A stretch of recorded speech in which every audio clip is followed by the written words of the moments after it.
সমন্বয়কদের দুই পক্ষের মধ্যে শুরু হয় বাগবিতণ্ডা। কোথায় সমাবেশ হবে বিকাল পর্যন্ত এ নিয়ে চলে তর্ক বিতর্ক। সর্বশেষ কোনো সিদ্ধান্তে পৌঁছতে না পেরে বিকাল 5টায় সমাবেশ বন্ধ করা হয়। দোস্ত, অন্যদিকে কয়েক হাজার বানবাসী মানুষকে বন্যা পরবর্তী ত্রাণ সহায়তা দিলেন ঢালিউড সুপারস্টার সাকিব খান, কিন্তু বন্যা চলাকালে তার কোনো মন্তব্য পাওয়া যায়নি। সালাম, নমস্কার দোস্ত, আন্দোলনে নিহতদের পরিবারের সঙ্গে সাক্ষাৎ, সন্ত্রাস, চাঁদাবাজ ও দুর্নীতির বিরুদ্ধে মতবিনিময় সবাই যোগ দিতে নরসিংদী পৌঁছালেও সমাবেশে যেতে পারেনি সার্জিস আলম। মূলত সমন্বয়কদের মধ্যে কোন্দল হওয়ায় সভা না করেই ফিরেছেন সার্জিস আলম। এরপর নরসিংদী ক্লাবে অবস্থান করে জেলা সমন্বয়কদের নিয়ে অভ্যন্তরীণ মিটিং শুরু হয়। সেখানে জেলার আরেক পক্ষের সমন্বয়ক সমাবেশটির স্থান পরিবর্তনের দাবি জানান, আর এই নিয়েই শুরু হয় বাগবিতণ্ডা। সমাবেশ কোথায় হবে বিকাল পর্যন্ত এ নিয়ে চলে তর্ক বিতর্ক। সর্বশেষ কোনো সিদ্ধান্তে পৌঁছাতে না পেরে সমাবেশে যোগ না দিয়েই ক্লাব থেকে চলে যান সার্জিস আলম।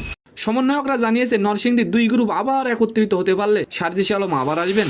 দোস্ত, অন্যদিকে বন্যা চলাকালে সবাই মন্তব্য করলেও মন্তব্য করেনি সাকিব খান। যখন বন্যা শুরু হয় তখন তিনি আমেরিকায় অবস্থান করছিলেন। তবে জানা যায় এফডিসির শিল্পী সমিতির তহবিল সহ একাধিক সংগঠনের ফান্ডে অর্থ দিয়ে পাশে ছিলেন সাকিব খানের রিমাক ও হারলান কোম্পানি। দেশে বন্যার ভয়াবহতা কিছুটা কমলেও পুরোপুরি স্বাভাবিক জীবনে আসতে পারেনি দেশের সাধারণ অনেক মানুষ। তাই এমন কয়েক হাজার মানুষকে বন্যা পরবর্তী সময়ে এই সহায়তা দিলেন সাকিব খানের রিমাক ও হারলান কোম্পানি। চিত্রনায়ক ইমন ও বিদ্যা সিনহা মিম এই ত্রাণ তুলে দেন সবার মাঝে। তো সম্মানিত দর্শক, আজকের ভিডিওটি কেমন লাগলো অবশ্যই কমেন্ট বক্সে জানাবেন। আর ভিডিওটি যদি ভালো লাগে অবশ্যই একটি লাইক দিয়ে আমাদের চ্যানেলটিকে সাবস্ক্রাইব করে দিবেন। ধন্যবাদ।